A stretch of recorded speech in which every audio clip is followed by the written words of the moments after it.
we're at 9 o'clock now. So thanks very much for those who've answered there, and that's great, thank you. So hi everybody, my name is Rudy Janssen here. I'm the coach at ACOA, and we run a black belt program exclusively for accountants. You know, we only work with accountants. And it's for people who are determined to make a change in their practices and in their lives. And you know, earlier this morning I was reviewing what we're going to cover today, and I'm really excited about today's session because we're going to go deep into how you go about increasing your team's efficiency, driving your practice forwards, and boost your sales conversions to 90% of your qualified leads.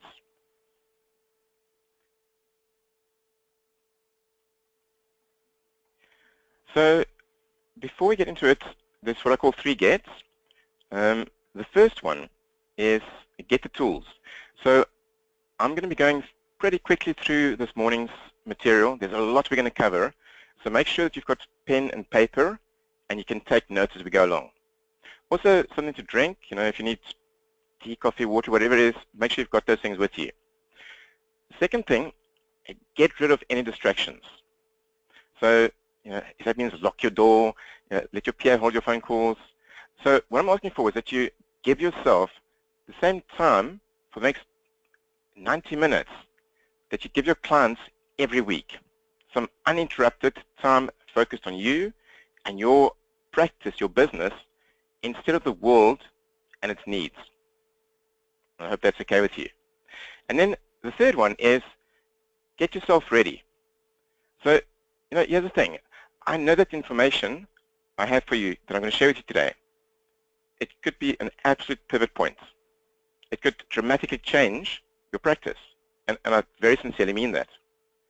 And the only thing that will stop that today is how you show up here today. You know, I got up very early this morning, gone for a walk, I've got some strong coffee here, some water, you know. I'm standing up here because I want to bring my A game to this. And I guarantee you that if you bring your A game to this, you will get the most out of this today as well. So let me ask you one quick question. If there was one feeling or emotion that you could bring to the next 60, 90 minutes, what would be that one emotion that would give you the most, I don't know, joy, fire in your belly, value for this time together? And what's the one feeling that you might want to bring to this? I'd love to know, and also it gives you a bit of practice at using the control panel there because we are going to have a lot of interaction this morning. So go ahead, type in there. What is the one emotion that you can bring to the table today? Is it curiosity, passion for the day, intensity, some intrigue? You know, what is your word? So go ahead and type that into the question box there for me. And keep in mind that I can see all your names of everybody's on this webinar, so I can see also the ones who are ignoring me here. So go ahead and type in some words there. Good. Okay, so I can see enthusiasm with Nick, positivity with Liam, Kim, anticipation, good stuff. Christopher, expectancy. Christopher, that's an interesting one because today I'm going to give you some really interesting keys for changing your practice around completely. So definitely pay attention. Great, John, enthusiasm. Okay, fantastic. And Andy, enthusiasm as well. Great. Hello, Andy. So, our journey this morning. Welcome to this morning's training. And let's take a quick overview of what we can do together and how the session is going to work. So firstly, a bit about my style. I'm originally from South Africa, so I've got a South African accent. You may have noticed already that I talk really fast, so I'm going to ask you to listen really fast today. And also, I'm going to give you the straight truth. You know, I've been working exclusively with accountants for the last 6 years now, and I'm going to give you what works, what doesn't work, and just the straight facts. You know, I'm not going to sugarcoat anything. I'll tell you what I've seen about how to grow your practice and leverage your time. You know, how to make more money and how to get your time back so you can actually enjoy your life. So we are going to have a good time this morning. I definitely want this to be interactive. not because I think it's fun, particularly, but because I've got a lot of stuff planned that we're going to be going through. And I want to find out where you are at and what you need right now. Because then I can know exactly what you need, and I won't just give you this, if my voice holds, and I won't just give you this generic presentation. So let's make this interactive, because it's going to help both of us, and frankly, it's way more fun. You know, it's a bit strange or odd for me sitting at my side talking to my computer here. And let's be honest, it's a bit weird on your side as well. You know, you're sitting there engaging with your PC this morning. So, you know, if we could make this conversation that's backwards and forwards between you and me, I think it's going to be much, much more fun, help us both to be much more engaged, and we're going to get a much better outcome from this presentation this morning. So if you're okay with that, then please type in a yes into your chat box there, please. So this is another exercise in giving the control panel a good go. Okay, fantastic. Good. Okay. So as far as the content today, it's really simple. Number one, I'm going to show you why you are working on a broken model which is causing you to not get ahead to where you want to get and be stuck. And this model is costing you thousands in profit and hours in time every year. Number two, we're going to look at sales, and I'll tell you the 3 vital things you're currently missing from your sales process that will boost your conversions to 90% plus on cold leads. Now, warm leads and referrals are much easier, but when it comes to different strategies, 90% conversion rate is possible on your qualified leads. Number 3, we're going to look at your team efficiency and how you can improve this with the profitable practice model. And then on number 4, we're going to look at KPIs and how you can stop stalling and start driving your practice forwards.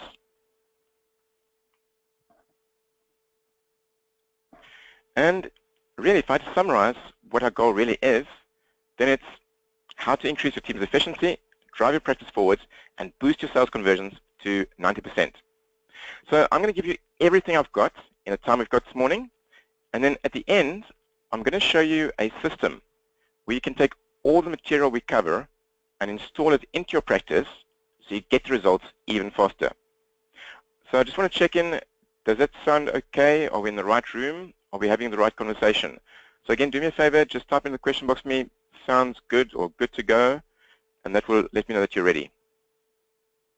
Okay, great. Thanks, everybody. That's good. Excellent. Okay, so let's do this. So I don't know what got you where you are today. I don't know your backstory yet, and I'd love to have that conversation at some stage. But regardless of what brought you here, let's start with a couple of questions. And please type your answers in the chat box, and I won't read your names in this one. But firstly, what is the number 1 outcome that you want from today's webinar? John says enlightenment. John, I can put a bit of a smile on that, but actually, I do believe that by the end of this webinar, you will have definitely a form of enlightenment, without a doubt. Vijay says expand business. Vijay, we're definitely going to cover that. Good. I said I wasn't going to say names. Let me shut up about the names. Okay. We've got actions to take away, new ideas, some useful steers based on proven outcomes, practical measures to increase the team's efficiency. Absolutely, you will get practical measures. And if I don't cover them as practical as you want, give me a shout afterwards and I'll look in detail with you on what's going on in your world. Mainly interested in increasing team's efficiencies and KPIs. Absolutely. Clarity on how to move forward, understand what's wrong with my business. You will absolutely have that understanding by the time we finish the session. I promise you that, hand on heart, absolutely. A roadmap to growth. Great. Okay, thanks for that one. Second question. And, to be honest, we've only been friends for, less than 10 minutes now. So if we've just met face-to-face, there's no way I'd ask you this so upfront. But I really need to know where you're at so I can help you. So what's the biggest problem that you have right now in your practice? So go and type that in for me. What do you believe is the number one thing that's holding you back or causing you the biggest frustration in your world at the moment?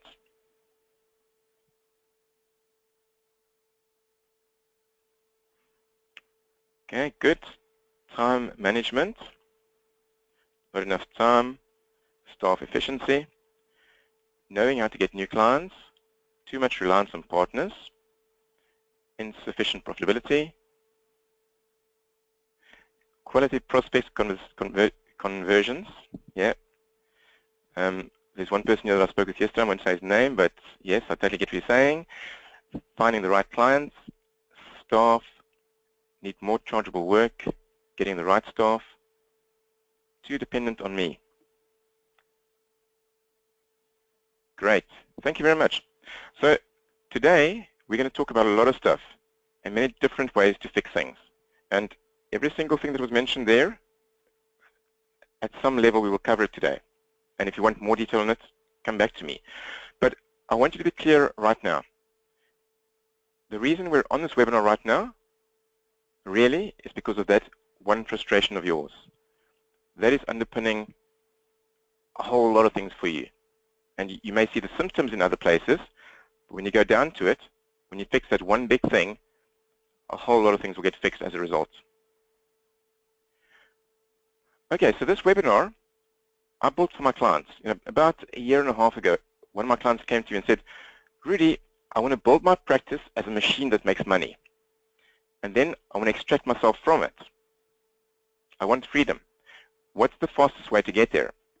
And so he asked me this great question, but the problem with the question is you can't answer a deep question like that in 30 seconds. You just can't. So I built a webinar pretty similar to what I'm covering with you today, or presentation, to give him and everyone else the answers. Now, we're not going to cover everything today, but we are going to cover enough for you to know what the answers are, and absolutely.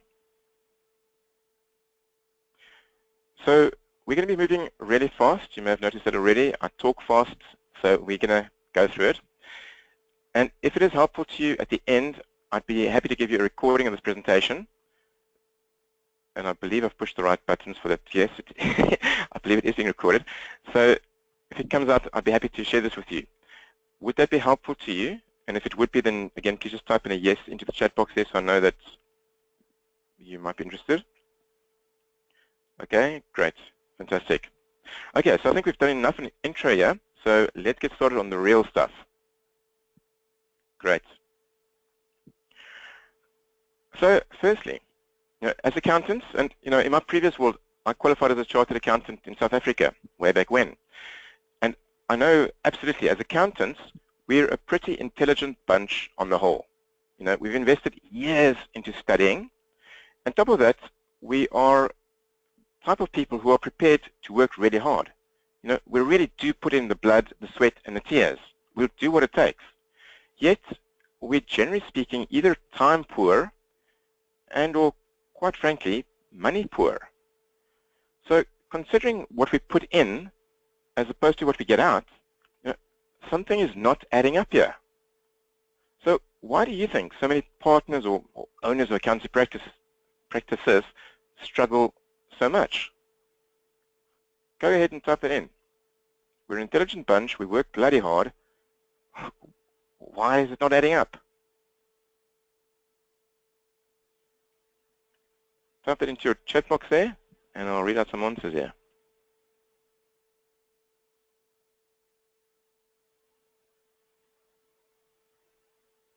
Okay, so Jason reckons poor pricing. Jason, poor pricing is definitely one of the answers. Kim says limited automation, poor delegation. Yep, I'm going to touch on that in the next slide, Kim, for you. David, we are too people friendly. Yep.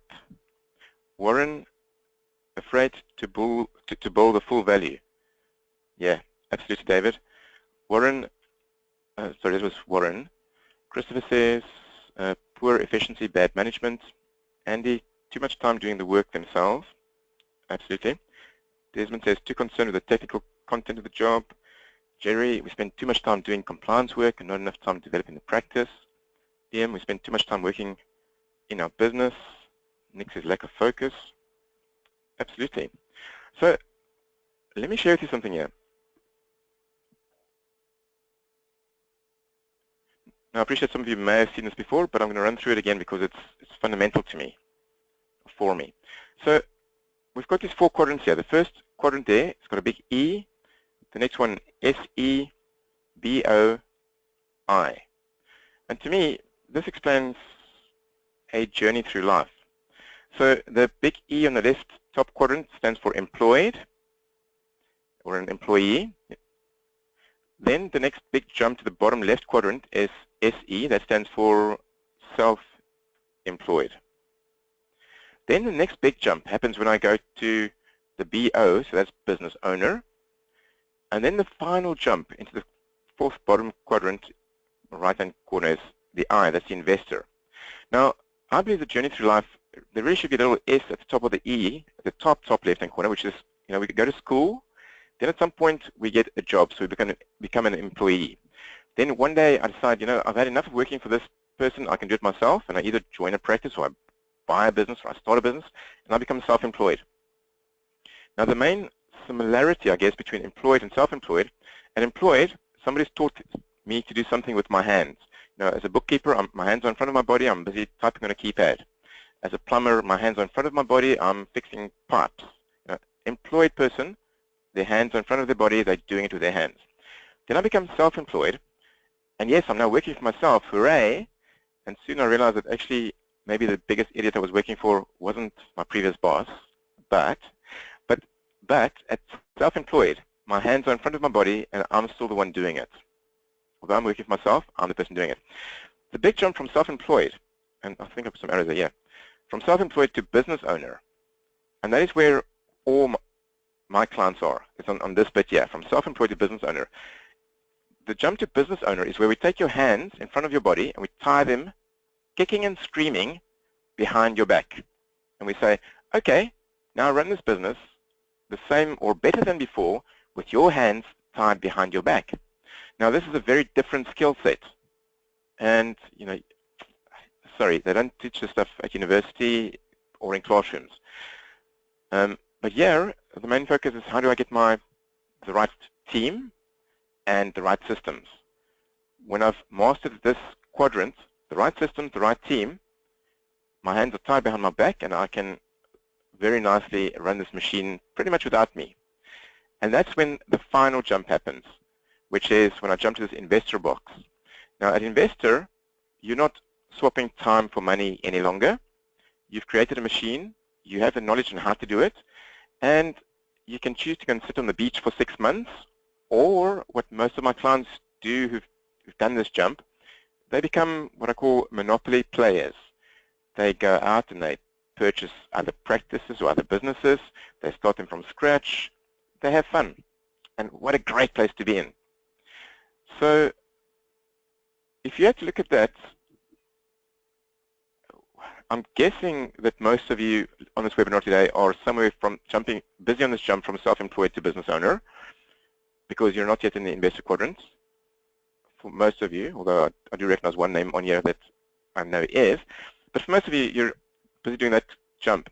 So if we say that a 0 to 10 rating, 0 is fully in self-employed, 10 is fully in business owner, and I'm about to do that jump into investor quadrant. In other words, I've got perfect systems, I've got perfect people, I'm about to jump into investor quadrant, that's a 10. So from a 0 to 10 rating, from self-employed to business owner, put a number in for me. Where would you say you are at this stage of the game? Just your gut feel number. 0 to 10, I reckon I'm a 2, which means I'm close to self-employed, or I'm an 8, which is close to business owner. Because this is really interesting, this one. This journey is very, very important. So we got here ranging from 2s to 9, 8. Great. Okay, so fantastic insight here. And the aim of the game, okay, you may choose your own aim. My aim of the game is to get myself into investor quadrant and take all my clients there as well, because that is the place of choice and freedom, where money is not an issue and time absolutely is not an issue. Fantastic. Okay, great. So why is it so hard to make the shift from one quadrant to the next? A lot of people say it's all about mindset. You just need to think more positively. And yes, that's part of the answer, sure, but that's definitely not the whole answer. So let me be really clear here. Mindset is not the problem. It's not the full problem. If you have your own practice and you're feeling stuck, mindset is not the problem. And a positive attitude is not going to fix it. If you're feeling stuck and frustrated in your practice right now, I'm going to say stop beating yourself up, because it's not you, it's not even your fault. Let me explain it this way. If I get into my car and the steering wheel is broken, the brakes are not working, I'm going to drive down the road and I'm really going to hate that experience. I'm going to be sweating, stress. It's just a horrible experience. And I'd rather want to jump out of that car. And that's because the car I'm driving is broken. Pretty simple. And the same with your practice. If you find yourself feeling frustrated, sweating, tense, stressed, overworked, what that's telling you is that the model that you're driving in your business, in your practice, is, well, quite frankly, it's broken. And then things just aren't going to work. So it's not mindset, it's model. It's the model your practice is built on. And model beats mindset every single time. And also, if someone has the wrong model and you get them revved up, you know what happens? They fail even faster. So the fact is that I absolutely believe that for most of you, you've been set up to fail. If you're frustrated with where you're at right now, if you're working long hours, if your cash flow is tight, if your profits aren't where you need them to be, if you can't find the right team or the right clients, no one's deliberately trying to ruin our lives as practice owners. The fact is that the system you either bought into or the training you've had from when you were very young in this industry and that you brought with you when you set up your own practice and you saw what everyone else is doing, that has flaws. And this limits you in three major areas.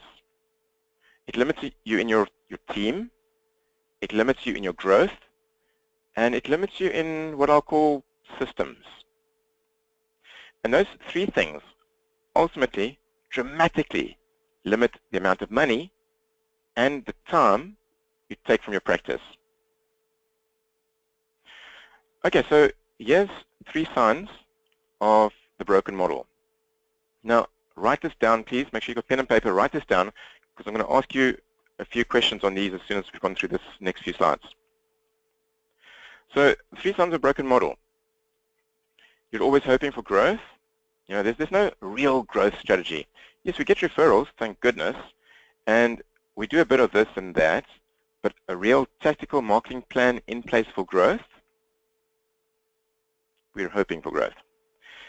Next one, your team over-reliant on you. They need you there all the time, and you need them. So there's this over-dependence, over-reliance. And the third bit is what I call your systems are sweaty.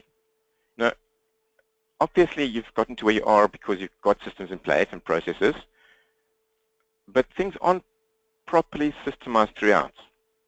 And everyone is working way too hard to get the job done, which creates inefficiency. And what this usually means is that ultimately, things fall back onto your shoulders to get it sorted.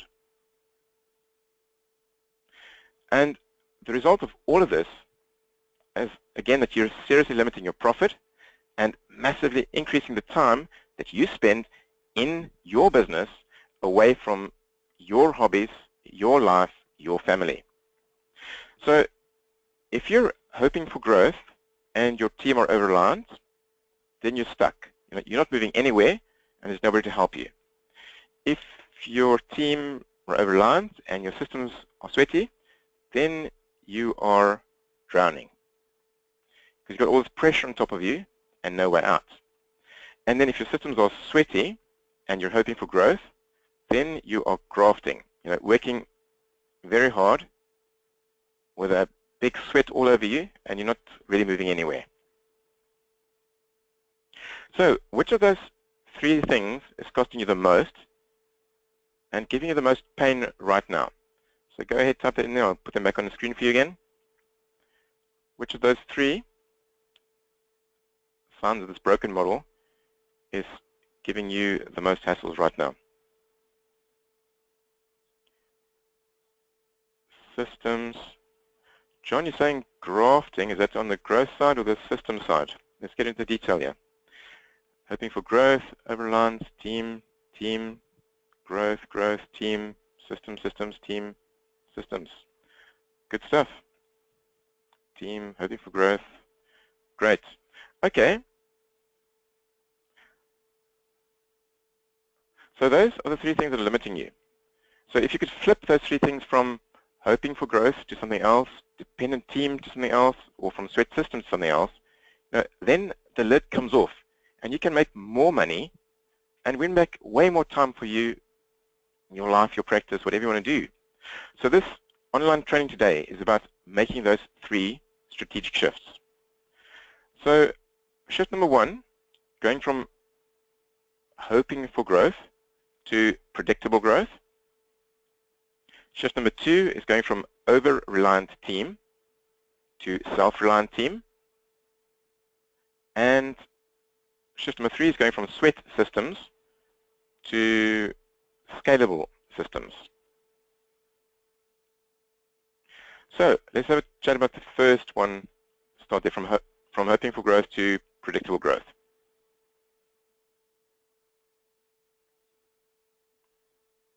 Now, I'm going to share with you today the system that we use in our Black Belt program with our clients. And in this first shift from hope to growth, there are 4 keys to making the shift from hope growth to predictable growth. Now, let's have a look here. So key 1 is on pricing, because you get this wrong, your profits are going to suffer dramatically.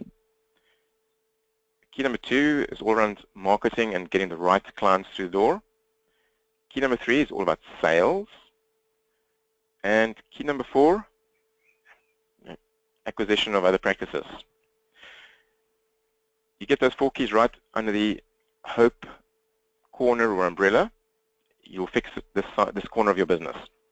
So today we're going to draw deep down into sales and look at 3 things you need to add to your sales process to, number 1, disqualify bad prospects, and number 2, increase your conversions to 90% plus. So that's the one we're going to cover today.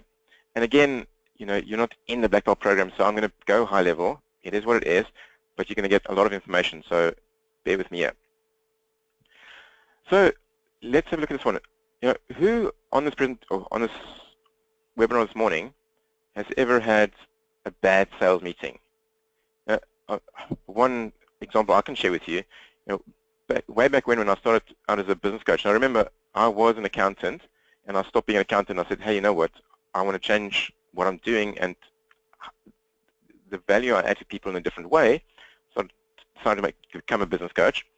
And in those early days, I didn't have the right sales process in place. I thought I did because, it's things that I've been taught or read about, but it just didn't work. And then back in 2005, I remember my first ever prospect meeting as a coach. It was with a manufacturing company in Sheffield way back when. And they responded to an ad of mine. We arranged a sales meeting. Me all very excited. I turned up at the meeting. And I must say, a little unprepared. I hadn't had any proper sales training because I thought sales, coming from being an accountant, I thought sales was a bit of a dark art and that only a few people were born with it. But, when it comes to sales, at the time, I didn't have a process that I could follow.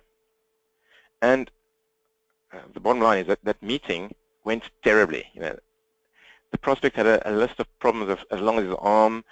I completely froze. I was unable to think. I just didn't know what I was doing. And yes, I did walk out of that meeting with no sale, but it was just an experience that will stay with me forever. And since then, I have truly invested myself in learning from the best all over the world. I've tried and tested various sales processes and put together a process that now converts 90% of qualified leads. And this is a process we teach in our Black Belt program to all our clients. And I'm going to share this process with you this morning as well. So, but before we get in that one, I'd love to share, for you to share with me, what have been some of the bad or perhaps the worst sales experiences that you've personally had. So go ahead and type that in. I know it's going to be probably a bit more than 2 or 3 words you're typing in here this time, but I'd love to know your own experiences. What are some of the bad sales experiences that you've had in the past?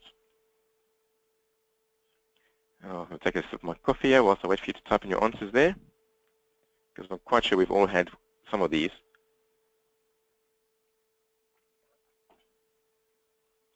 Okay, we've got some answers coming through here, so we can see who's the fastest typers or typists here. So Jason says, selling services that salesman wants to sell rather than what you want or need. True. Vijay says, not getting the relevant information from the client. Andy, lead on his own, so kept answering phone with long calls. Oh, that is horrible. David says, recently taken on a probate case where 2 execs could not agree and didn't see it coming. Yep. That's also a pretty bad one. Kim says, where I misinterpreted what prospect needed and tried to sell what I thought he needed. Good. Carl says, going in too cheap to win the sale and then soon regretting it. Yep, absolutely. Okay, so there's been a few bad ones there, and I'm sure a few of you still typing. The answer hasn't come through yet, but okay, here's a long one from Jerry. I think this is going to be the last one I'm going to read, otherwise we're going to spend too much time here. Jerry says, I had a meeting with a client to whom I had been recommended. I provided my best fee quote in advance of the meeting, only to find the prospect now wanted to start negotiating the fee. I had nowhere to go. Yep, okay, let's move on then. So, if you don't get the sales process right, then you waste time attending what could be really bad sales meetings with the wrong prospects. Time wasted with bad prospects. If you don't get this right, potentially you're unprepared and you're hoping for the best. And essentially this means that you're leaving a lot to chance and circumstances, which will reduce your conversions. Now, if you were to imagine that you did have your sales process sorted, and again, for me, it always goes back to systemizing almost to the nth degree, because that's where I come from. Now, you may choose not to do that within your own practice to the level that I would guide you to, but at the end of the day, if you were to imagine that you did have your sales process sorted, then you'd spend time wisely with the right prospects. You'd feel completely confident and prepared for the meetings, and taking a level of control there as well when you have that kind of confidence. And what this means is that 90% of the time, or even more, you're winning before you've even entered the room. So my question is, what could a great sales process do for you and your practice? Now, I do appreciate that a lot of us get word of mouth referrals, and those are often much easier to convert. But if you did have a systemized step-by-step sales process in your practice, in your business, what could that do for you and your practice? So go ahead there, type that in there,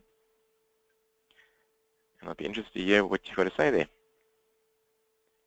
Whilst you do that, I'm going to take another sip of water here.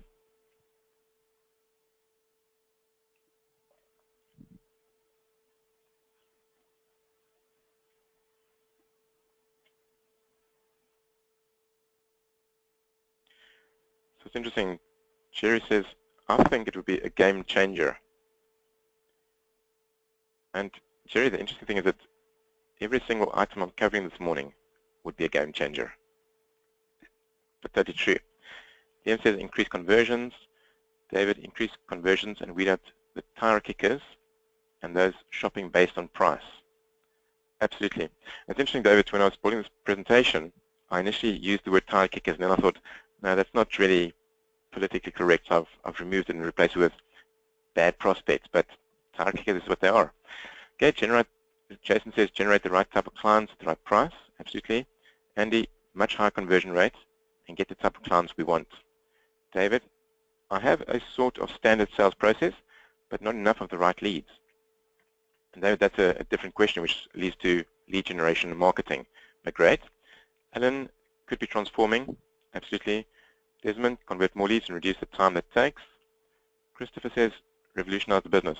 Christopher, I'm going to show you an example just now in the next few slides of somebody whose business was revolutionized. Absolutely. And Robert says, will increase good clients. So I think we're all pretty clear that having a great sales process in place, which is step-by-step process that I can follow, it does transform how things operate. Absolutely. So again, let's be clear on one thing. Referrals are warm and much easier to convert. So you may choose not to use everything I'm going to share with you now, but when your marketing gets into much colder types of lead generation, which is an important element, or if you want to train your team in a systematic way to sell correctly, then what I'm about to say is really important. So I think there's 3 really important stages to a sales funnel, and that if you do it correctly and put in place, it will help you increase your conversions to 90% plus. Now, just from a time perspective, I'm going to go fairly high level. If you have questions, please keep it for the end where we'll get into the Q&A session. And if it's a deep question, then have a one-on-one session with me. So at the top of the funnel, and there we've got a prospect. Somebody's agreed to have a meeting with you, for example, and they're interested in what you offer. Then at the bottom of the funnel, you have a converted sale. Now, obviously, it's a sales meeting, but we're going to be moving through this funnel on the understanding that if somebody gets to the bottom, the sale is pretty much 90% plus guaranteed. So the aim is to move prospects down the funnel from top to the bottom. And in order to do that, they're going to be moving through 3 stages. So the first stage, let me just get my button pushed here. There we go. Okay, that's there. So the first stage is the trust stage. So this is where it's really important that you build some quick rapport with the prospect so they can trust you and feel comfortable with you. And that bonding and rapport is really, really important. And quite frankly, one of the ways that I teach, the easiest way to do this is by having a quick intro call. So before you actually meet the person face-to-face, you put in a quick call to them. And ideally, within 24 hours of finding out that you've got an appointment booked with them. So it may be a referral or a cold lead, whatever it is, you have that initial intro call. And it's a quick call, you introduce yourself, you confirm the date and time of the meeting, and tell them that you look forward to speaking with them more. But I'm going to ask you, no, I'm not going to ask you, it's just an idea, that instead of going to a face-to-face meeting as the next step, your next step is what I call the disqualify stage. This is the point where you want to remove, you want to take away any potential bad prospects or time wasters or tire kickers. And the best way to do this is by using a questionnaire. So during your initial intro call, you can mention to the prospect you're going to send them a questionnaire. And it's going to add a whole lot of value to the meeting if they return to before the meeting. And this is going to be an initial telephone meeting. And also, in that questionnaire, you set out some criteria, which you put out clearly in the questionnaire, so you can determine whether or not to go ahead with that meeting. And then the next stage is actually a really important stage. This is what I call the diagnosis stage. Because, when I think of a salesperson, stereotypical salesperson, it's almost a person who's going cap in hand saying, please, please, will you buy from me? I've got this thing here to sell you. And it's like this begging type thing. In this process, we cut that out. That's utter rubbish. We're professionals. We just that's not where we're coming from. It's not what we're doing. So this stage here is really important. It's a diagnosis stage, and this is the part where you determine if you can help the prospect. How you can help them happens at the next stage, the sales meeting. So what you do in this stage is that you arrange with the prospect a 15 to 20-minute telephone conversation. And this happens before the sales meeting, or the face-to-face sales meeting. And in this 15 to 20 minutes, you ask them a lot of questions. You're doing a diagnosis. You're asking a lot of questions, and you do your diagnosis. And over these 15, 20 minutes, by the end of this call, you should know exactly whether you can help them or not. So the big question we're answering here is an if question. If I can help you, we'll go to the next level. If I can't help you, I'm not the right doctor for you. You need to go somewhere else. And if you can't help them, you say so to them. It's a very open, trusting, honest conversation. Let me see if I can help you. I've got 15, 20 minutes. Let me ask a lot of questions. And by the end of it, if it's a yes, maybe I can help you, we'll go to the next phase. If from these questions it's come that, actually I don't think I can help you, the person will respect you for the fact that you're saying that, and also potentially can point them somewhere else where they could be helped. And what this will do for you at this point, you will remove a whole lot of the wrong prospects, or maybe they're right for 6 months or 12 months or 24 months down the line, in which case you put them back into your marketing, staying in touch funnel process, but you're just not going to go and meet up with them at this stage and spend however much time your sales meeting takes with them at this stage of the game. But then, you know that people who, you've done a diagnosis, open, honest conversation, and you genuinely feel you can help them and they're right for you, it's a right fit. When you take that to the next phase of the face-to-face sales meeting, then you are meeting up with people who are qualified that you believe you can help. And in a process like this, those leads, 90% plus of them will go to conversion. That is absolutely. And that counts for warm referrals and completely cold qualified leads as well. And I know that often people say to me, well, my warm referrals, I'm not going to follow this kind of process because they're warm referrals, so why do I need to do all this? I just go, well, you know what, there's a system, follow the system works. So, question is, who currently has a sales process like this in place, or where are you at the moment? Do you have any kind of process? Do you have some kind of process? Which of those steps perhaps are you missing? I'd be interested in finding out where you are at the moment, or which of those steps you might consider putting in. And again, if you have deeper questions on this, keep it for the end. We've got the Q&A, or let's do a one-on-one and I can help you on that. Okay, so we've got a few very honest no's coming through. And totally, I remember from when I finished as an accountant starting my own business, my answer was an absolute no. And it's taken me years and years of much learning, trial and error to develop this process. And the people I teach it to now, it works. Fair enough, it's not an overnight process because you've got to ingrain new habits and things, but hey. So quite a few no's, some partials, not exactly in place, but really like it, and it's a questionnaire I don't have, but we'll work on. And Dave, again, with our Black Belt members, we give them this entire process. He has a standard questionnaire, you can use the whole thing as there.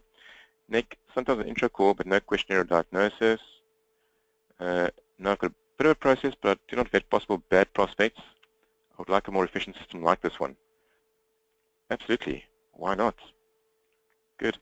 Okay. So I want to share with you a story of one of my clients. Paul Redmond's based in Ireland. Him and his partner have been in practice for years and years. And I remember them saying, when we started out way back when, that one of their experiences was that Paul's partner, Jim, went to a sales meeting. It was a pharmacy. They'd done a bit of telesales, actually, and they'd arranged this meeting. So Jim was all excited, and he went to see this pharmacist. And he walked into the pharmacy. The pharmacist was actually behind the counter, and kind of looks over his glasses at Jim and says, "Oh, I've only got 20 minutes for this meeting, so what have you got to pitch me?" And that was the start of the meeting, and I go, "Oh, God, no, no, no." So 20 minutes later, needless to say, Jim left that meeting. It was a horrific meeting. No sale came from it. He hated it. And that was the point when Paul and Jim came to me, and we worked in the process, a bit like what I described there. They put all the steps in place. And let's not kid ourselves. This is not an overnight change. It takes time. You've got to put the systems in place. You've got to change your habits. You've got to learn new things.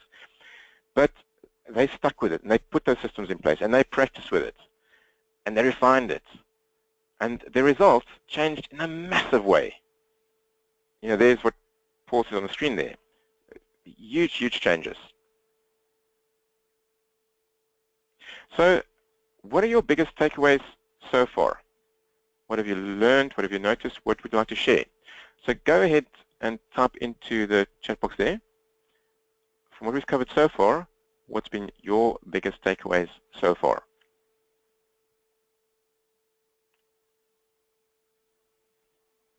So go ahead and type that in there. What's been your biggest takeaways, learnings so far?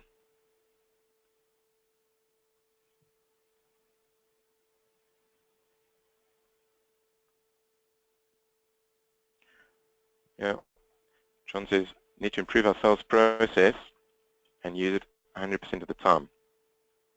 And it goes back to the McDonald's model. I may not like McDonald's food particularly, but they have a very systemized process which has allowed them to achieve something incredible. Liam says the sales process. Nick, sales system can increase conversion rate. David, refine the sales leads, prospects, and get the system fixed. Robert says, may have an effective sales process. Don't get that, Robert. Andy, I like the questionnaire in the sales process. David, confirm the need to automate lead qualification with questionnaire prior to meeting. Zaid, my CRM needs to be more accountable. Absolutely. Desmond, the sales process. Christopher, thinking about systems. Systems is an underlying key for almost everything. Vijay says share. Carl says pre-qualified prospect over the phone using a systemized before face-to-face meeting. I promise you it will save you days and days of time. Jerry says the proper sales process makes you look more professional and adds to your chance of securing the client. And Jerry, that's actually a massive key there about looking more professional. Totally. And Robert says must have. Yeah, absolutely. Okay, fantastic. So right now, I'm interested in you. I can be sharing all this stuff, but this really is about you. So in relation to this shift from hoping for growth to predictable growth, now I know we went into the sales because it's one of the keys, but let's go a step up. So in the shift from hoping for growth to predictable growth, for a lot of us, we're in the hope phase. We're doing what we're doing. So moving from hope to predictable, where are you now? And what's the long-term result if you choose to stay there? So go ahead and type that in for us. Where are you now? And what's the long-term result if you choose to stay where you are? And I think the word choice is very important. I was speaking to a client of mine yesterday who's working crazy hours at the moment. And at the end of the day, he came to realize that working crazy hours, at the end of the day, is a choice. It's all choices we make.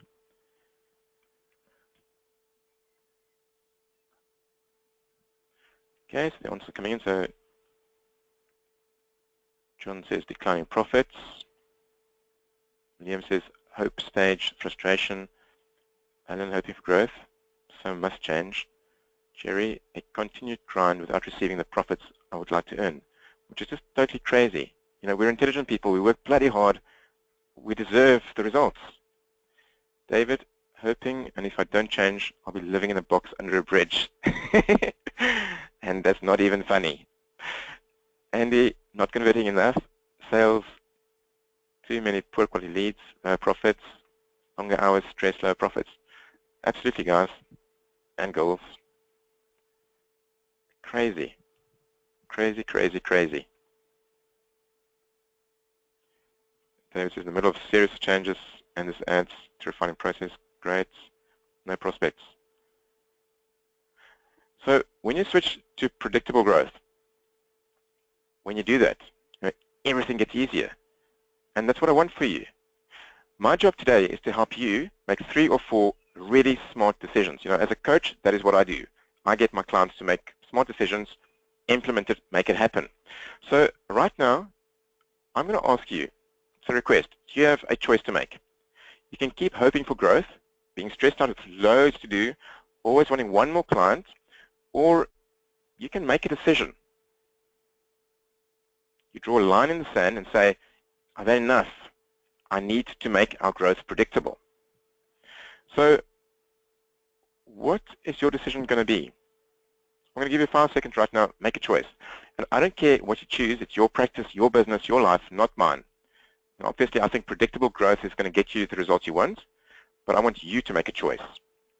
So as I said, my job today is to help you make 3 or 4 really smart decisions.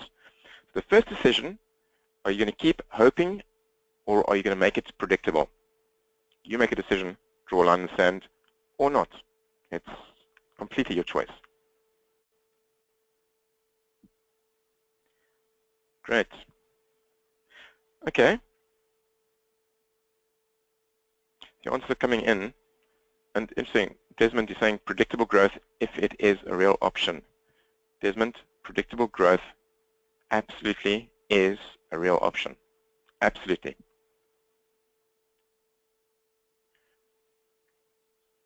Great. Okay, I'm not going to bother reading out the answers here because this is your decisions. You're really having a conversation with yourself here. But great. Okay. And that's how you increase your team's efficiency, drive your practice forwards, and boost your sales conversions to 90% plus. Let's go to strategic shift number 2. I'm just looking at the time, I'm probably have to move a bit faster, but here we're going from over-reliant team to self-reliant team. In other words, it always comes back to me. They can't really do without me. If I'm not here, the place will eventually fall apart, and when I go on holidays, my email, my phone is never really off. I have an over-reliant team to self-reliant team. So again, in our Black Belt program, we have 4 big keys. For me, I've spent years minimizing because there's so much stuff out there. For me, when you really cut away the 80% and you're left over with the 20%, it actually makes a difference.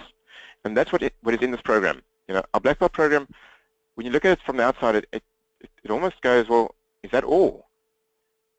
Yes, that's all. We've cut it down to, these are the essential bits. You put this in place, it'll change everything for you. So when it comes to this corner of the triangle, from over-reliant to self-reliant team, again, there are 4 keys to making the shift from one side to the other. And they are key number 1, what I call the staffing bit. So profitable model, recruiting champions, having an A+ team behind you, and navigating outsourcing, getting it 100% right. Key 2, staff management, because you get this bit wrong, you can work extra hard. So maximize your management, grow your leadership, and how to delegate effectively, because it's actually quite easy. Key number 3 is time management. You drive your diary. You eliminate your low-level tasks, and quite frankly, you end up working less if you choose to. Key number 4 is to do with productivity, where you terminate distractions for you and your team, you filter your emails, and you increase your focus.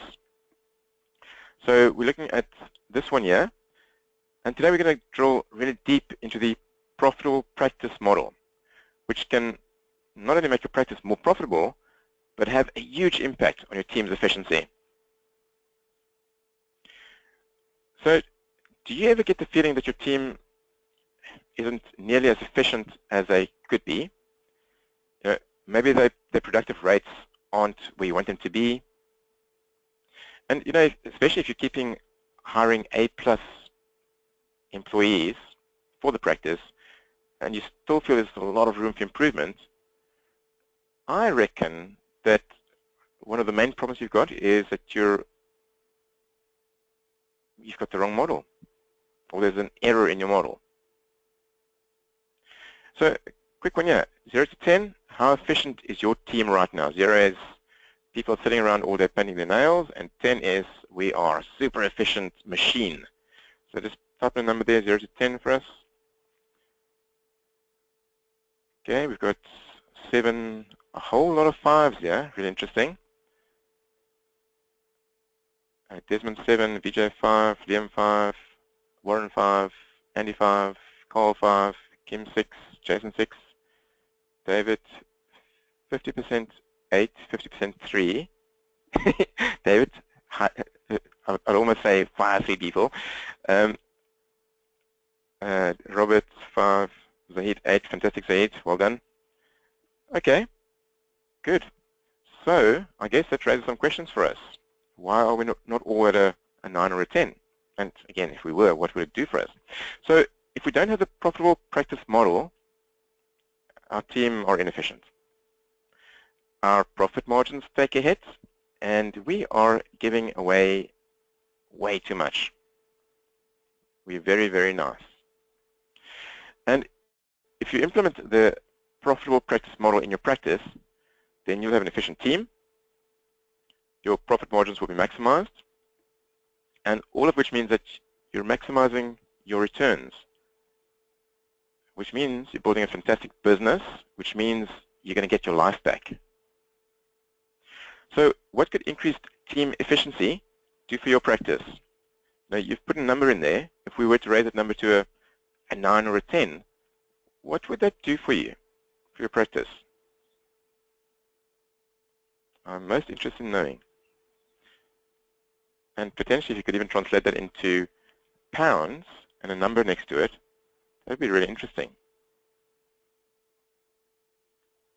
So as you're busy typing, I'll just grab another sip of water here. What could increased team efficiency do for your practice?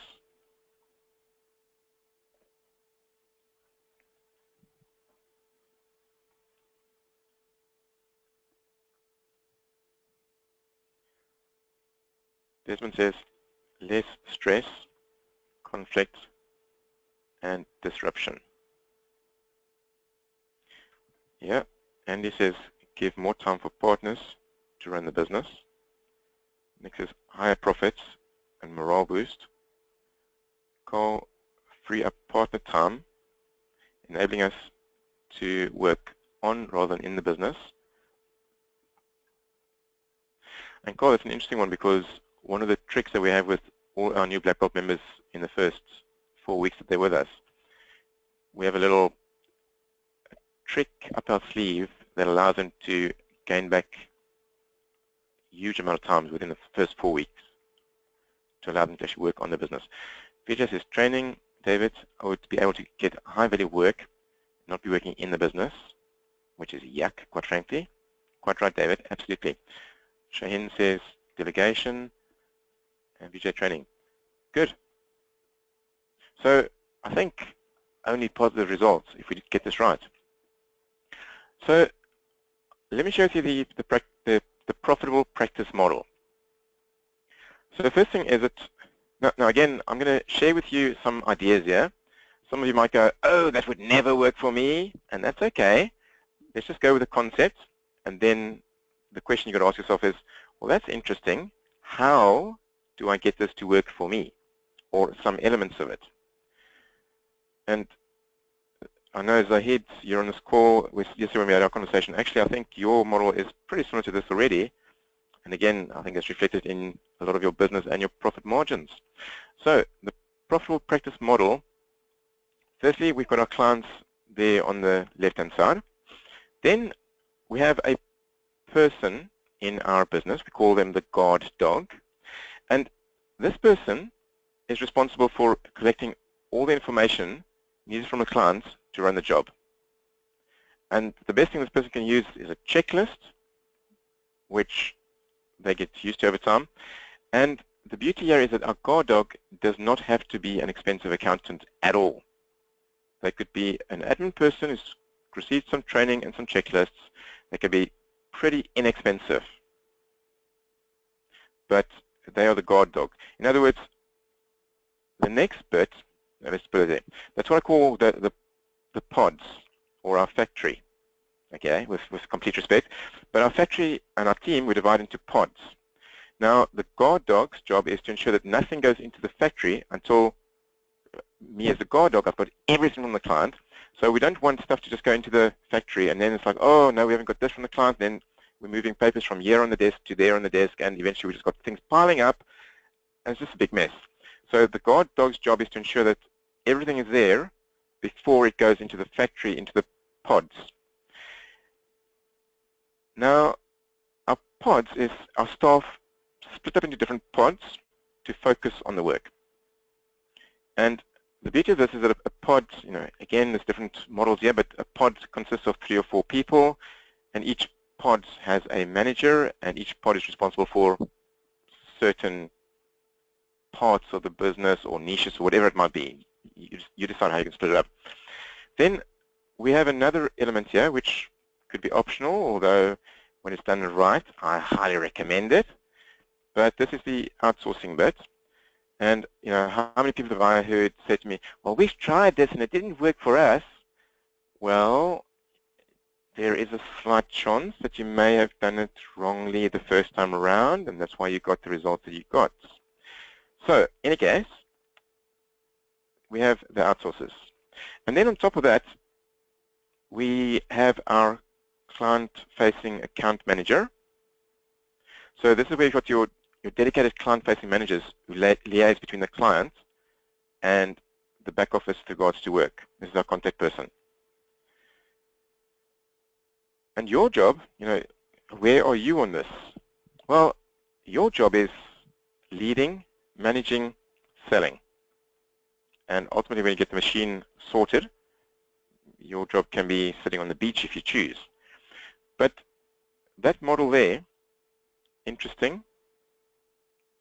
And, again, if we look at our accountants, who are pretty expensive people on the whole, the types of admin jobs that I've got a list of about 25 different admin type jobs that accountants do that really we should be paying a very inexpensive admin person to be doing for us. It's wasted profits, wasted efficiencies. It's just ridiculous, really. So the question is, who currently has a model like this, or looking at that, which elements for you do you think are stupid or don't have in place, or think, actually, that could be a good idea? So go ahead and type in there, looking at that as a model, making sure you've got the right people in the right roles at the right salaries to become really efficient as a machine, essentially.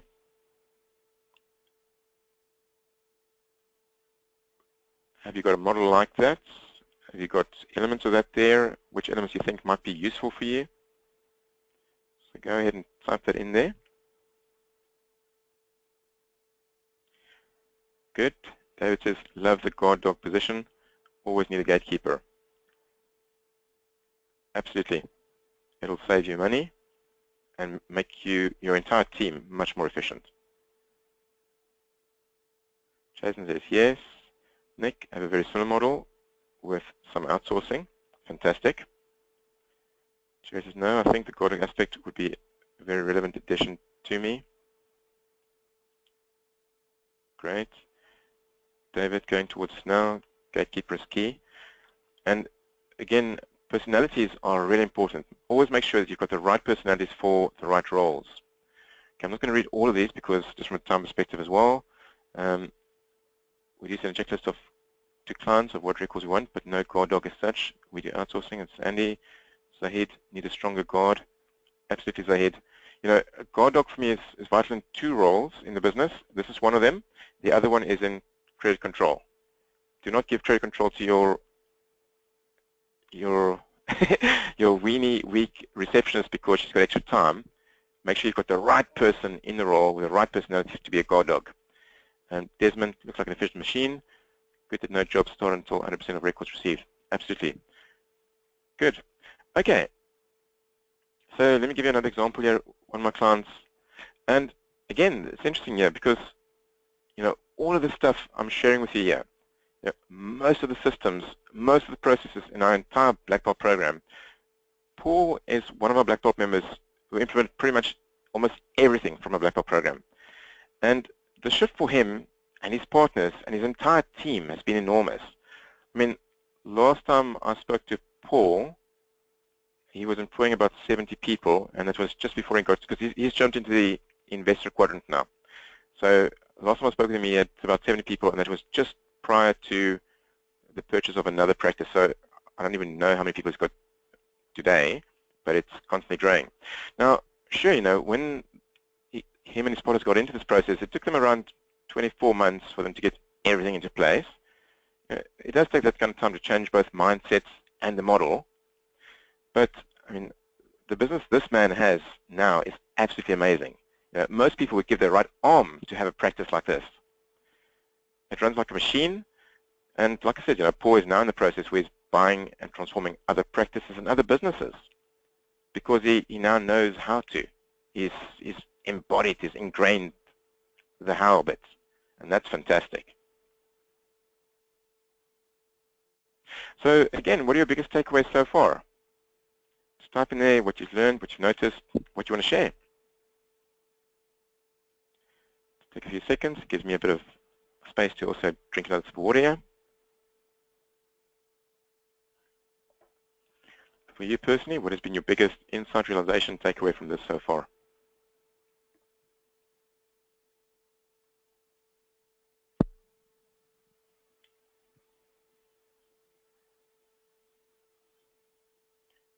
Good. David says more systems. Jerry, systems should play a larger part in my practice.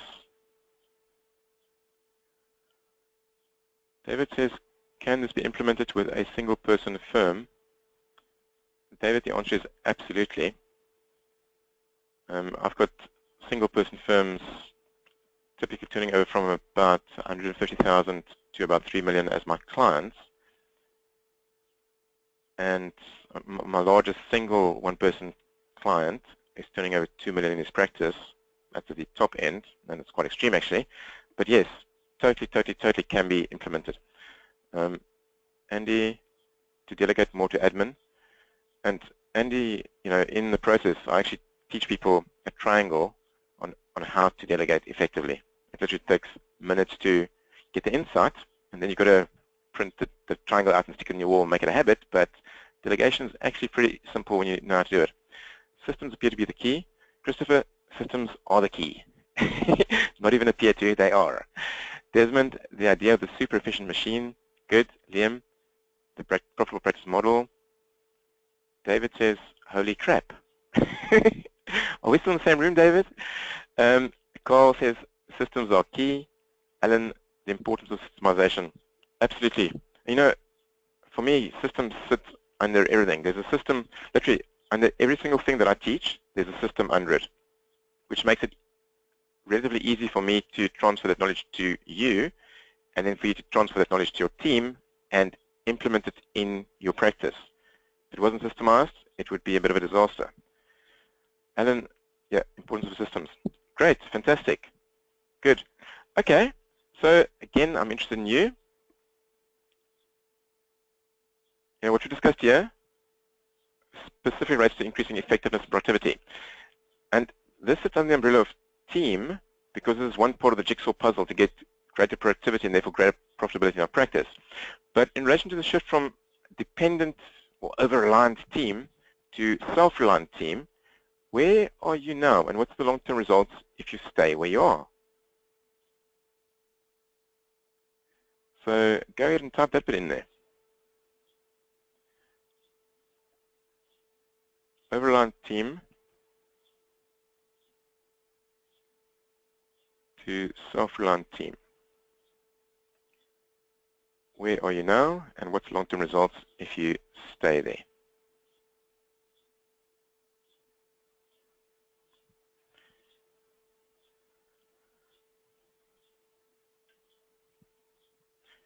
So I've got Liam saying still too self-reliant and slow growth. Yep. David, dysfunctional or never grow without a new system.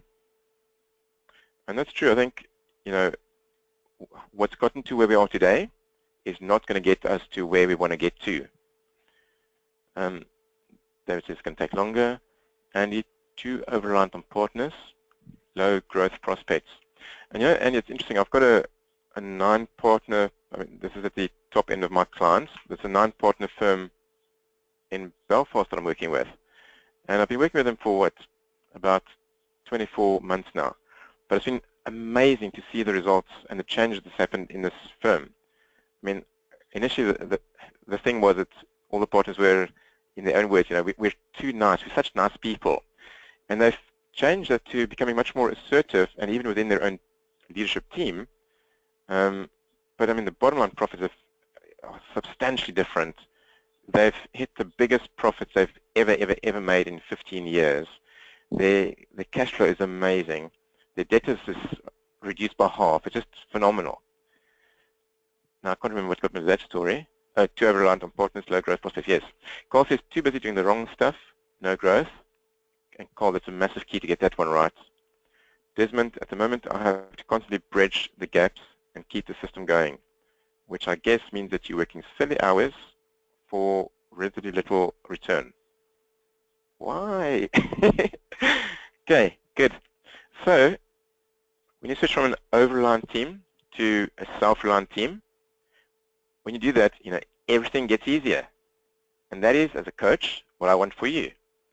So again, right now, you have a choice to make. As your coach, I'm going to say, please make a choice. And you can keep having an overly dependent, over-reliant team, always working in the practice, and you're forever playing catch-up. Or, again, you can make a decision, draw a line in the sand and say, stuff this, I've had enough now, and I need my team to become self-reliant. So what's it going to be? Again, I'm going to give you 5 seconds right now, make a choice. And I don't care what you choose. Again, it's your business, it's your life, not mine. Obviously, I think that a self-reliant team is going to get you the results you want, but I want you to make a decision. You make a choice. As I said before, my job today is to help you make 3 or 4 really smart decisions today. So second decision, is your team going to be dependent, over-reliant, or self-reliant?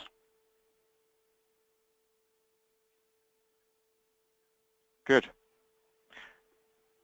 The answers are coming through. These are the decisions you make. Like I say, it's your decision.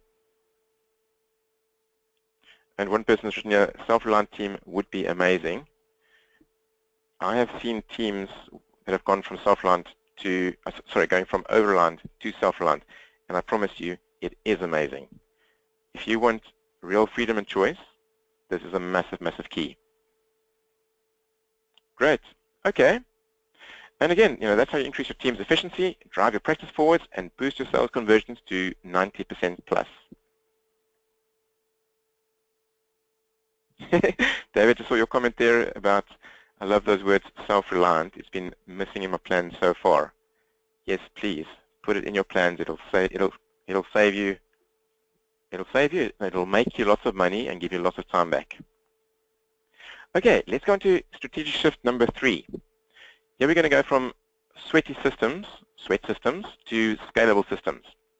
So instead of it always coming back onto your shoulders, your systems are now scalable, the practice is streamlined, and there is space for growth. So again, in our Black Belt program, we've got only 4 keys here. So, there's 3 signs of a broken model. There's a triangle with 3 corners, and each of those corners has only 4 major keys under it. It's not, on the face of it, it's not massive. And these 4 keys will help us shift from sweat to scalable systems. So key number 1 is to do with lockup. Key number 2, customer service. This is such a low-hanging, easy win, customer service. Key number 3, KPIs. And key number 4, technology. So today we're going to draw into the KPIs and how you can use KPIs to drive your practice forwards.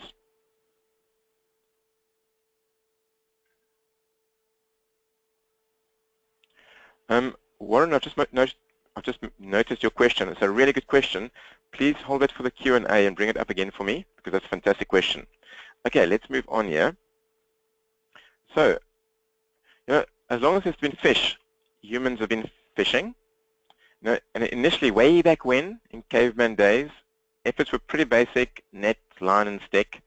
Then over time, we progressed to small bores and searched further afield.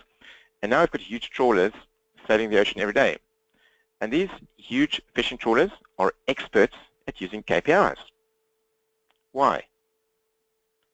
They don't just sail out in random parts of the ocean, drop their huge nets, and then sit back, fingers crossed, hoping to land a big catch. They work off massive amounts of targets and data. You know, where did we catch the most fish last time? Which areas didn't perform so well? Which areas outperformed last time we fished there? You know, all of the decisions are about where they set sail to and where they drop their nets. And it's based on concrete data that they've collected over time. And these huge trawlers wouldn't go out into the massive ocean unprepared. So why do so many practice owners, why do we run our practices with no clear targets, not sure where we are or where we're heading, and just kind of dropping our nets wherever and hoping for the best? Now, I totally get it that as accountants, often we are overwhelmed by numbers and we have too many, but here's a question for you. If you do have KPIs, what would you say, and this is just an interesting one, I'm not even going to make any comments on this, but it would be great to share. What are the top 3 KPIs that you currently measure and set targets for? Now that might be, we don't really, or there might be 200 different KPIs, but let's boil it down to, if you had to pick the top 3 that you are actually measuring and setting targets for, which 3 might they be?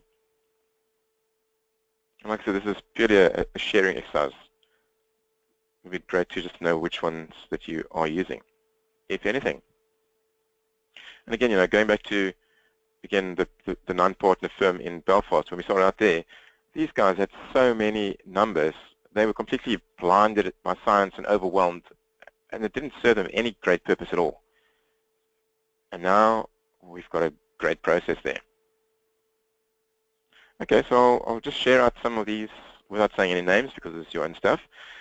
Billing, production, new clients, billing targets, chargeable hours, cash collection, sales, chargeable hours, turnover per month, cash collection, cash per month, and where from in Woo chart, only sales presently, working on this now. Don't know the most important ones to set, know they change as the firm grows, average client fee, number of referrals, new clients, sales, recovery rates, new clients won. Okay, they're still streaming in, but I'm going to pause there. Some fantastic KPIs there, and if you've been making notes, that's great. You can at least get a few from there. So again, when you don't measure KPIs or set targets, you don't really know how you're performing. Now, of course, we're all accountants, and we know our numbers and our bottom line, but often we simply have too many numbers, or we're tracking the wrong numbers. And if we do that, then we don't know if we're improving. The where and the how is missing, which means that your practice has no clear direction. But on the other hand, if we get this right, then you know exactly how you're performing. You're measuring your improvement with a fine-tooth comb, and this means that you and your team have clear and focused direction for the whole practice. I'm going to skip this specific slide just from a time perspective, but here we've got what I call the KPI matrix.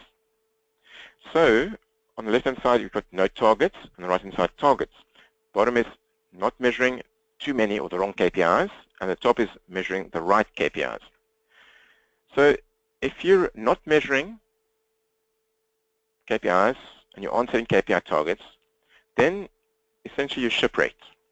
You've got no idea where you want to go. You've no map or compass to get you there. You're marooned in a desert island and praying that a plane flies over one day and helps you out. It's a kind of a hoping thing again. Then if you're not measuring the KPIs, but you are setting targets, then you are what I call lost at sea. Now, you know where you want to go, but you don't have a map and a compass to get you there. If you are measuring KPIs, which is great, but you aren't setting targets to improve them, then you are drifting at sea. You've got a map and a compass. You can navigate your boat, but you've got no idea where you're heading. And finally, if you are measuring the right KPIs and you are setting targets, then you are on course. You've marked out your destination on the map, you've got your map and compass, and you're sailing forwards to your target, with your entire team knowing exactly where you're going and how you're going to get there. Which segment is your practice currently in? So there are the 4 segments again: the drifting, the shipwreck, the on-course, and the lost. Where would you say that you are spending most of your time, you and your team, spending most of your time in at the moment on this KPI matrix? Shipwreck, lost at sea, drifting, on course.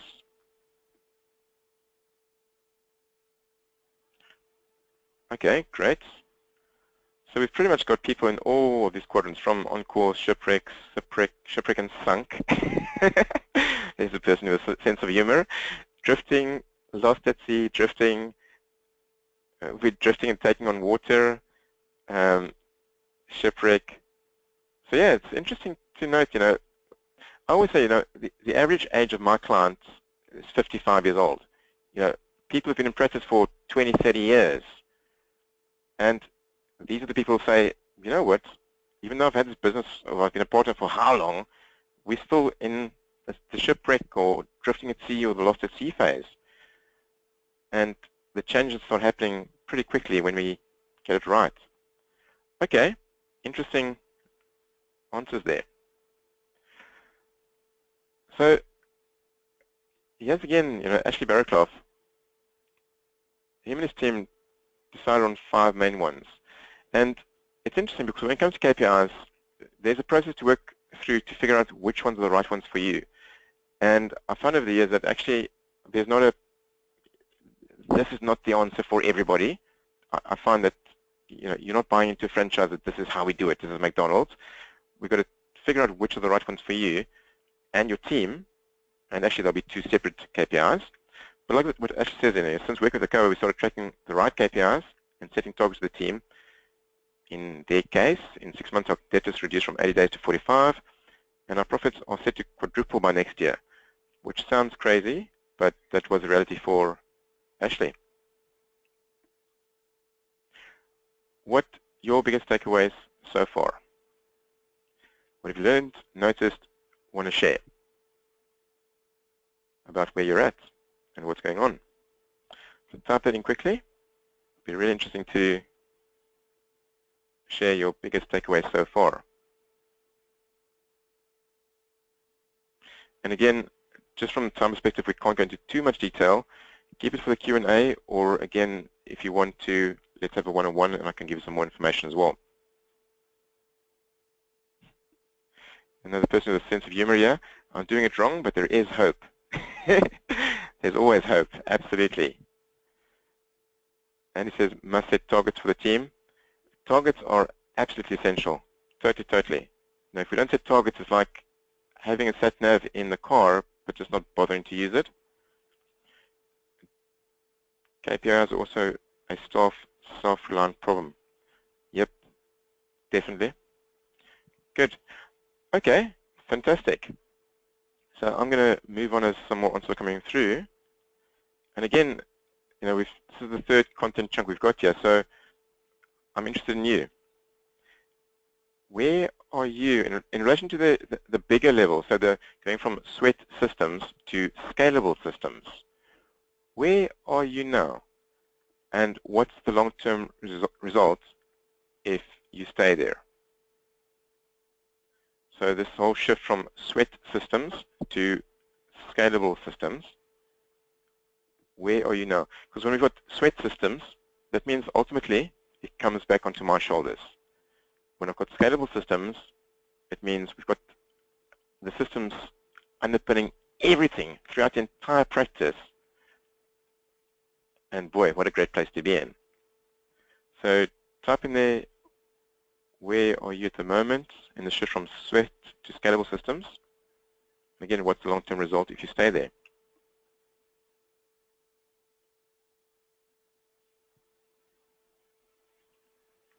So I'll just take another sip of water as your answers come through.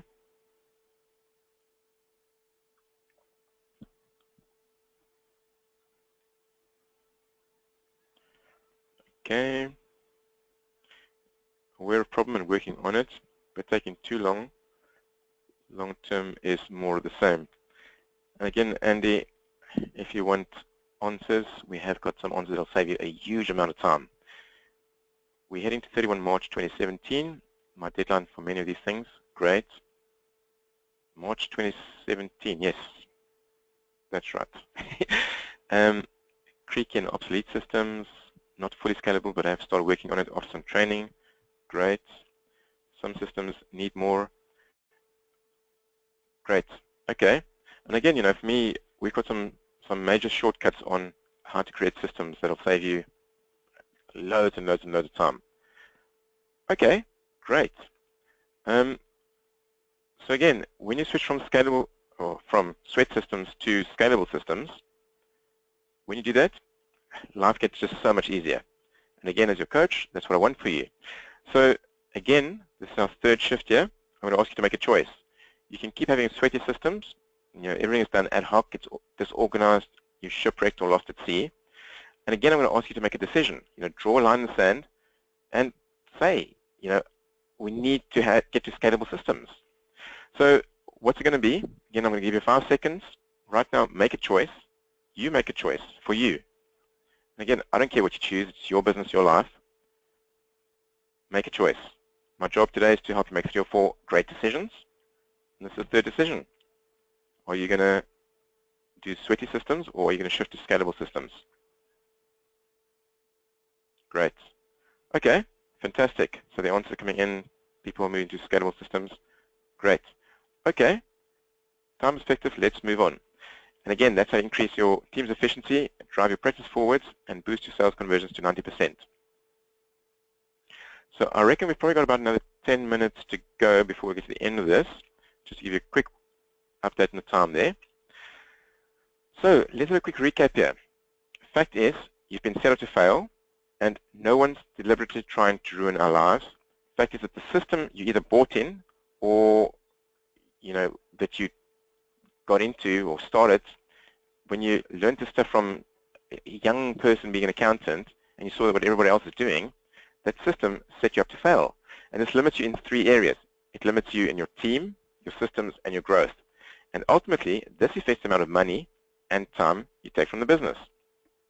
So let's have a recap of these 3 strategic shifts. Number 1 is going from hope growth to predictable growth. Number 2, from over-reliant team to self-reliant team. And number 3, from sweat systems to scalable systems. You get those 3 right, you will have an amazing business. And you can spend months and months on the beach if that's what you want to do. So I'm going to ask you to type into your chat box now. In 12 months' time, how do you want your practice to look? So let me give you some ideas because I'm looking for some keywords for you to type it in there. You know, hours worked, revenue, client numbers, cash flow, confidence, marketing, income. You know, how do you want to be seen by your prospects and your clients? And most importantly, how do you want to feel? How do you want your practice to be different? So just type in some words, 12 months from now, how you want things to be different. And this is really important, this exercise I'm taking through here right now, because so often we just, we just kind of bumble ahead and we just go do all the time. And we never actually stop to just take a breath and think. So this is actually a really important question.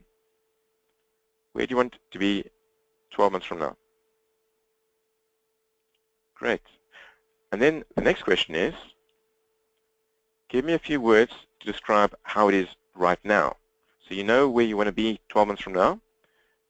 Next question, give me a few keywords to describe where you are at right now.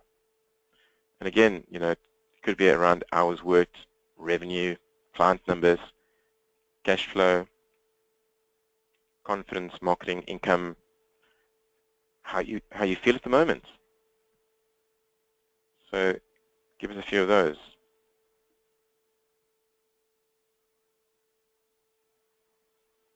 Great.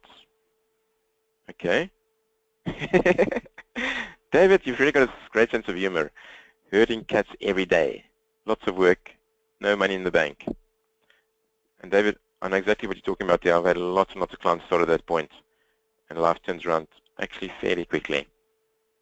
Yep. So now the last question on this bit is, give me some keywords. What stands between where you are right now and where you want to be? So, looking at those three strategies, so hoping for growth to predictable, over-reliant team to self-reliant team, sweat systems, scalable systems. Write down some of the keywords that stand between where you are right now and where you would love to be in 12 months' time.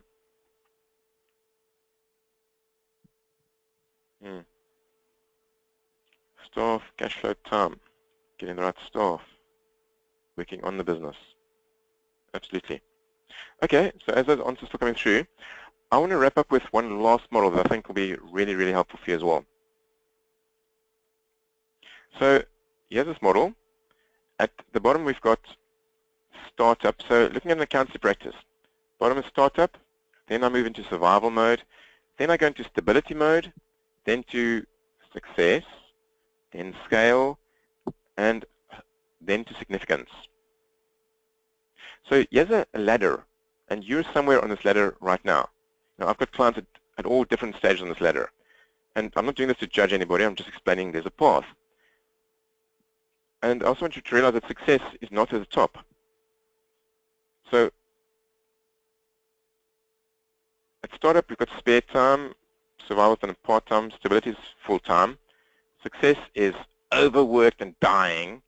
Scale is what I'm doing this for money, or I'm not swapping my time for money anymore. And significance is where I'm free. That's the investor quadrant. So type in quickly. Actually, let me just go one more. These numbers are only indicative. This is not in concrete, but it's a rough guide. Survival stability is roughly around 150, and success to scale could be around 500. That's not true for everybody, but it's a rough guide. And at this first phase, we're very much in the hunting phase. How do I survive? How do I find the next new client? Then we've got the building phase, and then we've got the flow phase. So just go in there and type, where do you think that you're spending most of your time at the moment? Which of those steps are you in at the moment where you're spending most of your time?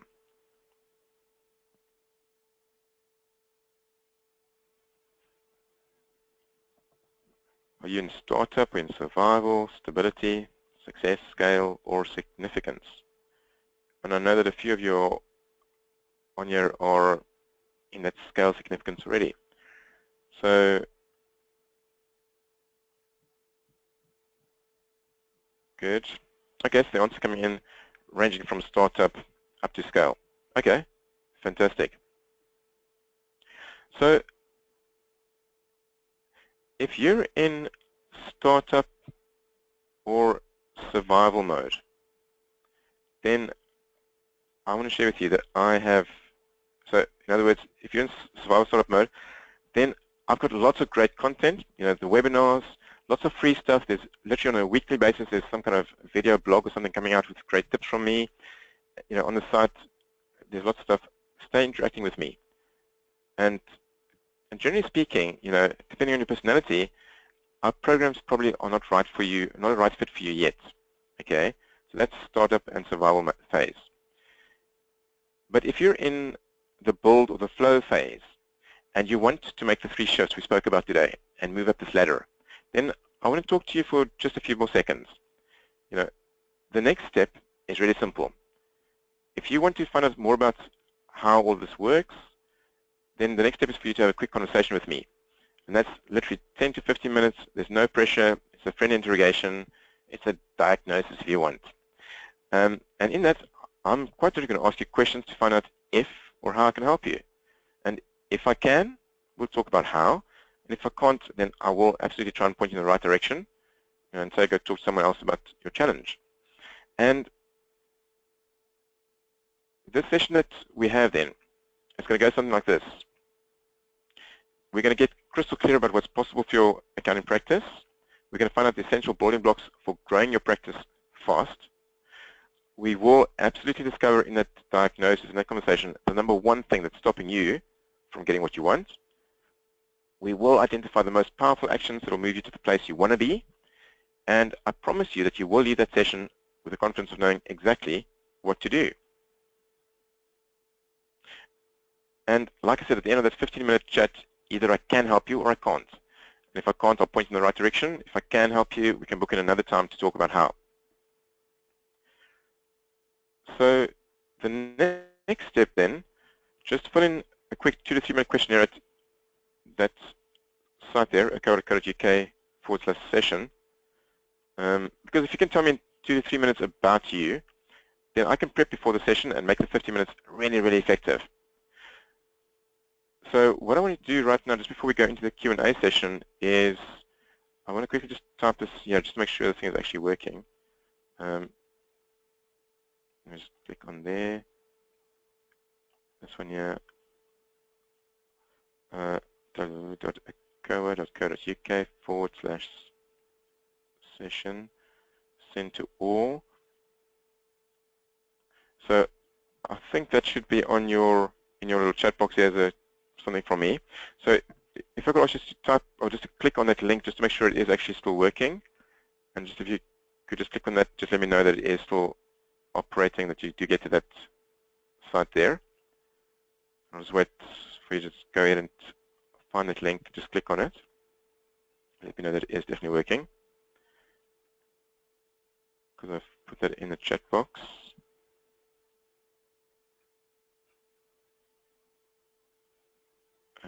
Okay. Great. All right. So, good. Okay. So then what we're going to do now is going to jump into the Q&A, and you can ask me any questions about the session with me, any of the content we've covered today, or how to move your practice forwards. And, you know, I've got another 10 minutes. I'll be at your service. And also, if you've got to go, then I'm going to say, hey, thank you very much for attending today. Please keep interacting with me, and I look forward to connecting with you at our next webinar in a few weeks' time. So, okay. So for the Q&A, all you got to do is just type in your question into the chat box there. Give me plenty of detail, and we can look at getting that answered for you. And as you're busy typing your questions there, I'm going to just take a sip of water here.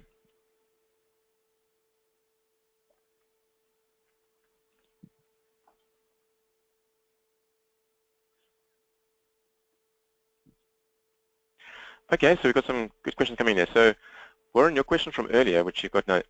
So, Warren's question is an interesting one here. When our staff become self-efficient, why do they need you, and what's stopping them taking your business away? And Warren, you know, bottom line reality is that there is always a risk. You know, when I cross the road, it's a risk that a car could hit me and I could die tomorrow. But at the end of the day, that doesn't stop me from crossing roads. I have an awareness, and I still do it, but let's try and play safe as far as we can. A reality is that when you've got the right team members in place, they've got the right motivation, they've got a great place that they love coming to work to, it's a great environment, chances are pretty good they will want to stay, and the team stays. But, you know, it is a reality. It could happen. So I would probably not focus too much on the what if they don't. So the same thing as, you know, if you think it's expensive investing in training your team, then you should try not training them and see how expensive that is. Same kind of concept. I'd say don't worry about it too much. Give it a good go.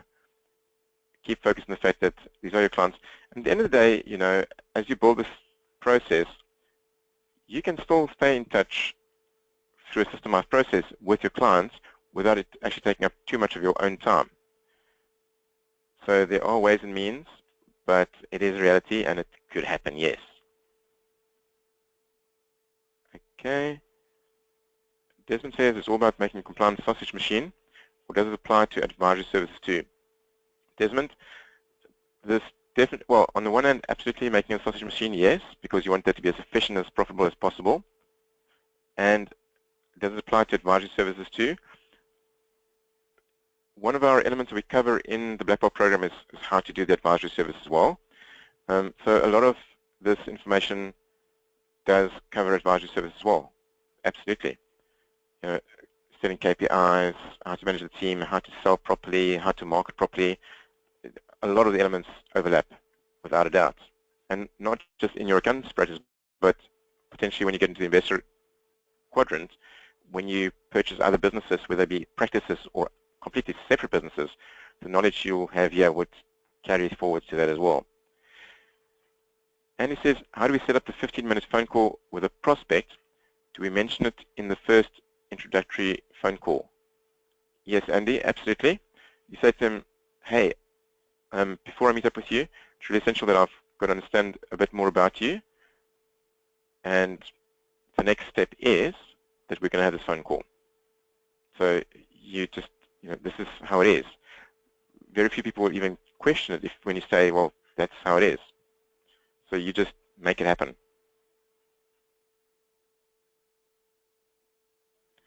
So that's some good questions there. I've got a few more minutes here. If anybody's got any other questions.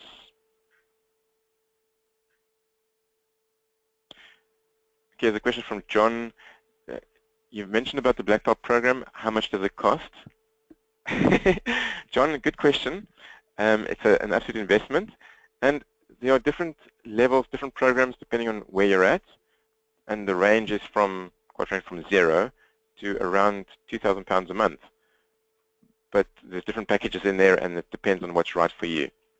And again, until we've had the initial conversation, it's irrelevant how much it costs, because if we don't have a fit, and even from a financial perspective, if we don't have a fit, it doesn't matter how much it costs, because it's not ever going to impact on you whatsoever. Great.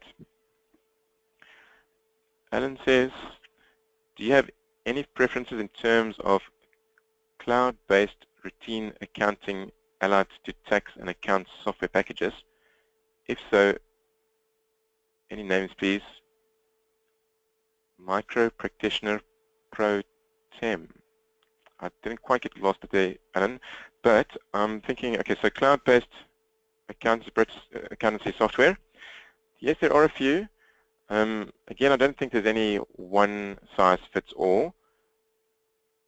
And I think at the end of the day, it's a matter of pick one that you feel is going to work for you and your team, and then stick with that one and roll it out to your clients. So I have some clients who are using Cashflow. I've got some who use Xero, and some others who use others. So I'm not going to say here is the one. They all have their own little pros and cons.